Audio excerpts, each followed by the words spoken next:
Now we'll do a quick recap what we did. Verbs are action words we did. Verbs are being words we did. So there are two types of verbs we are doing, action verbs and being words. And tenses show the time of action we did. Present tense is what happens and not what is happening. This is the most important sentence of grammar, I think. Present tense is what happens and not what is happening. So be verbs become helping verbs with ing. The only time they become helping verbs till now are with ing. Otherwise, they do not come with any tense. Now, an action that happens at regular intervals, happens usually, happens generally, happens rarely, never, often, sometimes. Now, when these actions happen, then it's a simple present tense. But what are these words? These are called the signal words.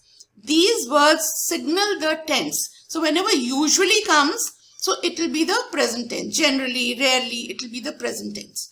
Or the present tense is a habit or a custom. That means it usually happens or generally happens.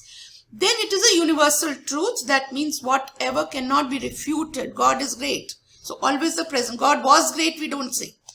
Then we learned that verbs change form with the subject, number and person. That we did. Now the next one that we did was an action. We did these oral drills, which was I play, we play, you play, all of you play, they play. So it is all plurals and I is all without any S. Third person singular, the verb gets an S. So he, she, it plays. Then we did certain rules. Each and every plays. Either Ravi or Ali plays. So either and neither depends on the second person or persons mentioned. If it is single, it will get an S. If it is plural, it won't get an S. So then we did that certain words which are considered one, like news. It seems like a plural, but it travels. So it's considered it, not a plural. Then 3 kilometers we did. If it's a single distance, 1 unit, it is taken as it. So the verb gets an S. Then we did a very important thing, the subject-verb agreement, which this is the main crux of verb-subject-verb agreement. And in this, a singular subject is a plural subject are. Only I is the exception, I am. Similarly, plurals are. Then we did, after that we did a very important portion which was do and does. So do and does are only used in negative sentences and questions. And they are also independently doing words. So that is why when they are independently doing words and it is a negative and a question, they occur twice. So do you do your homework every day? So do you do? One do is for the question and one do is for the work.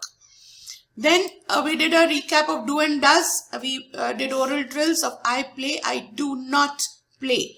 Now also very important to remember where the S goes. He plays. The S has gone to do. It has become does. So he does not and the play remains without an S. Because that S has been transferred to does. It has become does. So this is very important. Then we did negative and positive with the be verbs, which is very simple. Is he singing? He is singing. Am I singing? You are singing. So it is just a play of subject and verb. Now this is again important because a lot of you make mistakes in that. When you're asking, are you singing? Very often people say you are singing. So it is not the tone of your voice.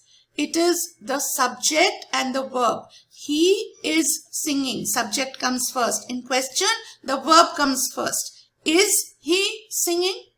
So this is the difference. You cannot, make a simple statement into a question by altering the tone of voice. He is singing. So when you say he's singing, you think it's a question. But the question is he singing? So this is a very, very common mistake. I noticed this in 90% of the speakers. Now signal words for continuous tense. At the moment I am busy. Well, it's not continuous. At the moment I'm doing some work. So ing. So at the moment, if an action is continuous, then ing can be used. I was just walking through the garden. So just means it's recently happening, or it is just about finished happening and I'm talking of it like it is happening. So just now, listen, who is singing? Look, who is going? So now, right now, these are the signal words used for the continuous tense, present continuous. Then we did past tense. Past tense means the past form of verbs. You all have to learn only. The past form of verbs, once you've learnt, then all it requires is using the past form. So because in this I, you, we, they, he, she, it all is played, so you don't have to worry about that. No form is changing. Now what happens when it turns into questions and negatives? Just like do or does, the past form of do or does is did. So that is why you use did. There is no do like it was in present tense, do or does. In this it's did for everything.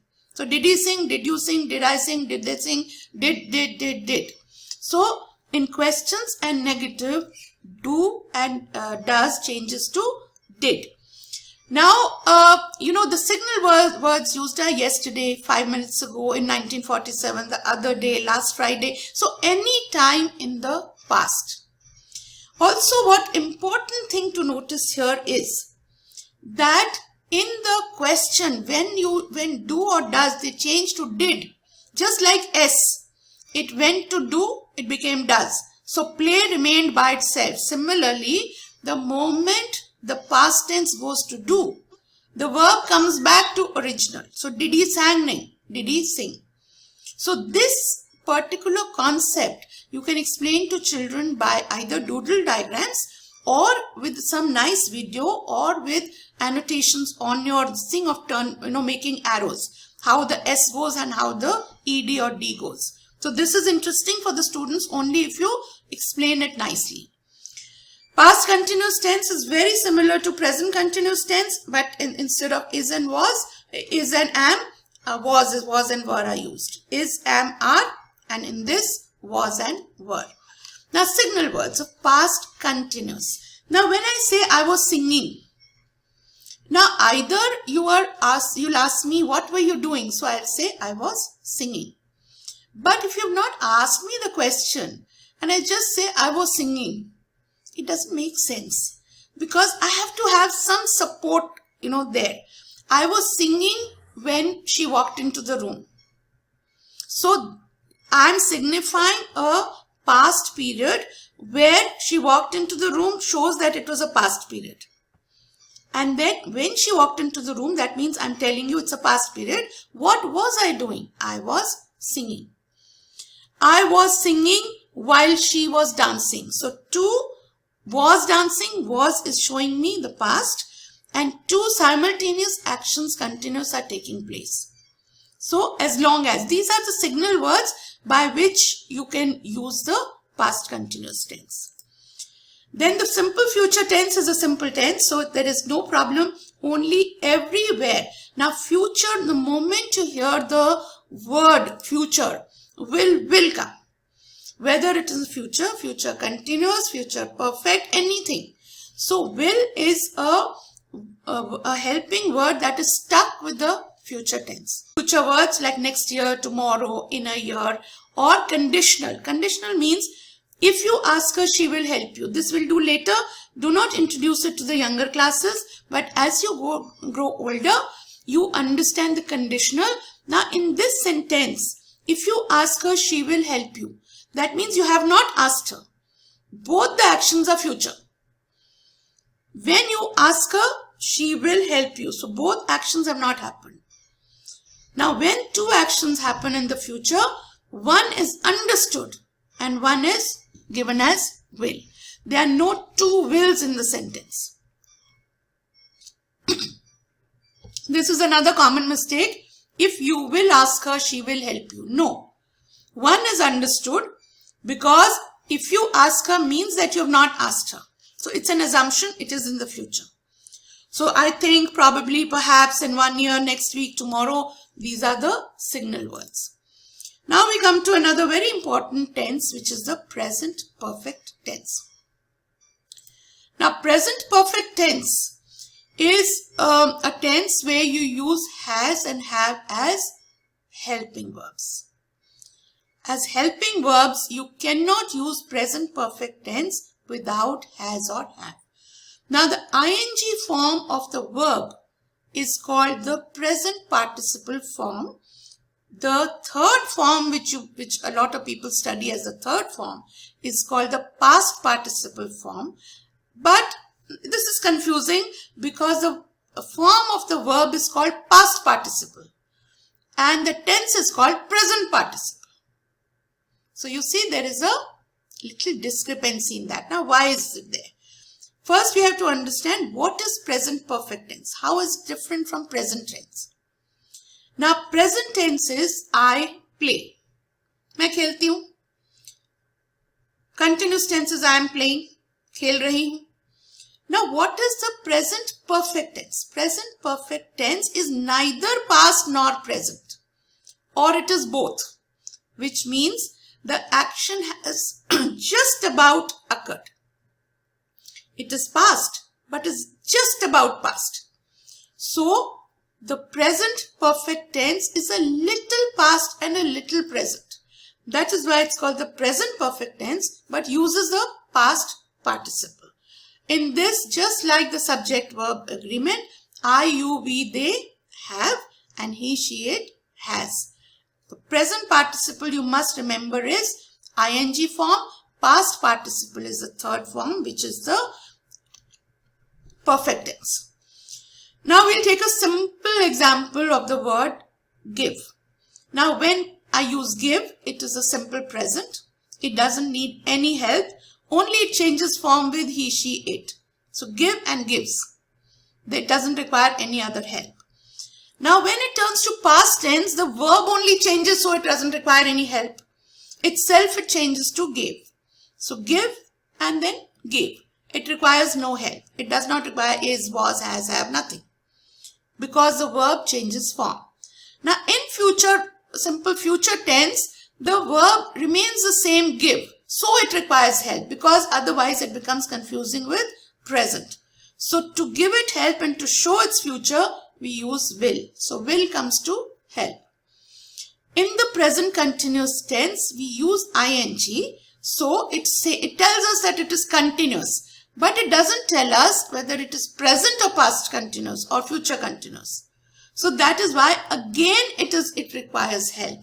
And this is where the be verbs come to help.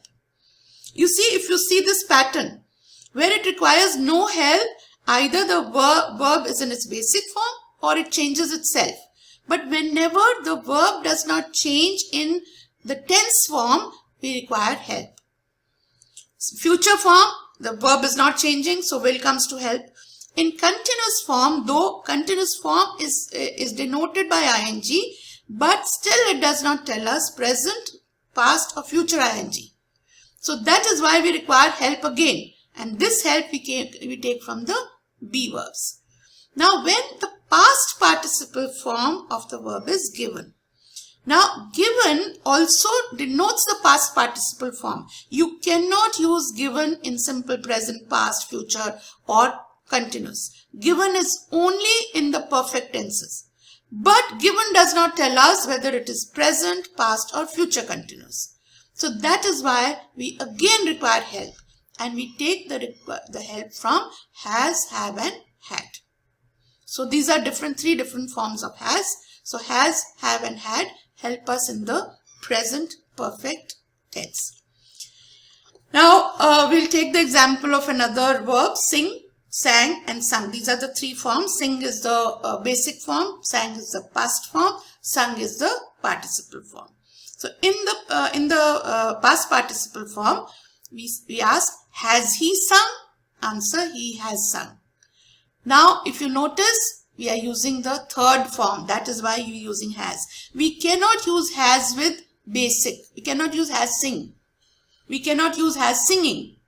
We can only use has have with the third form sung. Now, signal words used are already, ever, just, never, not yet, so far, till now, up to now. Now, what am I doing? When I say signal words are already, yet, what am I doing exactly is that I am referring to an action which has just happened. So all these type of times are taken up by the perfect tenses. Now past participle, now this was a present perfect tense. The past perfect tense uses had. Now if you notice, has, have, had form is used. So one past is changed. From have and has, the have has changed to had. One past is already there. And the second past is in the past participle. The past participle is used with the past tense of has and had. So that is had. Double past is there because one past is the past tense of have and has. One past. The second past is in the perfect, in the participle. So there are actually two pasts in this tense. Past perfect tense has two past. Present perfect tense has a little present, a little past. Please notice that.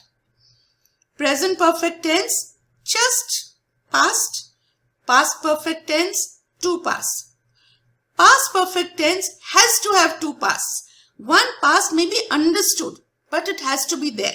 Now in a sentence like, I had given him the book, I cannot just say I had given him the book unless you ask me. What happened? Did you give him the book? Yes, I had given him the book, which means that I am referring to a past. I'll just explain it to you when it's understood. Let's take a simple sentence first. It'll be easier. I had given him the book, but he lost it. First action, he lost it. That is a past action. Now, I gave him the book before he lost it. So, that is past before past. Do you understand that? Past perfect tense is past before another past. Now, when you ask him, did you give him the book? And I say, yes, I had given him the book. I am not saying the first past. The first past is, you had told me to give him the book, first past. Then I gave him the book, second past.